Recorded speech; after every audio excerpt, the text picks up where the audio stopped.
ഈ കെട്ടുംപാണ്ടൊക്കെ ആയിട്ട് എങ്ങോട്ട് പോവാന്നല്ലേ? വേറെ എങ്ങോട്ടുമല്ല, അങ്ങ് പോണ്ടിച്ചേരിയിലോട്ടാണ് കേട്ടോ. തലേന്ന് രാത്രി പെട്ടെന്നുള്ള പ്ലാനായിരുന്നു, നമുക്കെന്നാ ഒന്ന് പോണ്ടിയിൽ പോയാലോ എന്ന്. അപ്പോൾ പിന്നെ വേഗം ലീവൊക്കെ അപ്ലൈ ചെയ്തു, എല്ലാവരും സെറ്റായി കേട്ടോ. ഞങ്ങളുടെ കൂടെ എല്ലാ ട്രിപ്പിനും കട്ടയ്ക്ക് കൂടെ നിൽക്കുന്നതാണ് കേട്ടോ അമ്മൂന്നായരും. 2 പേരും ഈ പറയുന്നവർ ഞങ്ങൾ എങ്ങോട്ടാണോ അതുപോലെ തന്നെ അവരെങ്ങോട്ടാണോ അതുപോലെ തന്നെ ഞങ്ങളും എന്ന് പറഞ്ഞ അവസ്ഥയാണ്. പിന്നെ അമ്മൂൻ്റെ അമ്മ ഉണ്ടായിരുന്നു കേട്ടോ ഞങ്ങളുടെ കൂടെ. അമ്മ ഞങ്ങളെക്കാട്ടും ഭയങ്കര യങ്ങായിരുന്നു. പ്രത്യേകിച്ച് എല്ലാ കാര്യത്തിലും അമ്മ നന്നായിട്ട് നമ്മളെ കൂടെ എല്ലാ കാര്യത്തിലും നമ്മുടെ അതേ വൈബിന് പോകുന്നൊരു അമ്മയാണ് കേട്ടോ. പിന്നെ ഞങ്ങൾ സത്യം പറഞ്ഞാൽ ട്രിപ്പ് എന്ന് പറഞ്ഞു കഴിഞ്ഞാൽ ഞങ്ങൾക്ക് ഭക്ഷണം കഴിക്കലാണ് മെയിൻ.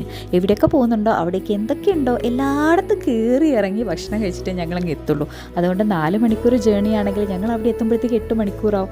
പക്ഷെ നല്ല രസമായിരുന്നു കേട്ടോ, നല്ല ഭംഗിയുള്ള സ്ഥലമായിരുന്നു, നല്ല സ്നേഹമുള്ള ആൾക്കാരുമായിരുന്നു. അതുകൊണ്ട് ഞങ്ങൾക്ക് എല്ലാം നന്നായിട്ട് ആസ്വദിച്ച് പോണ്ടിച്ചേരിയിൽ എത്താൻ വേണ്ടിയിട്ട് എനിക്ക് തോന്നുന്നു ഉച്ചയായി. ബാക്കി ഞാൻ നാളെ പറയാം കേട്ടോ.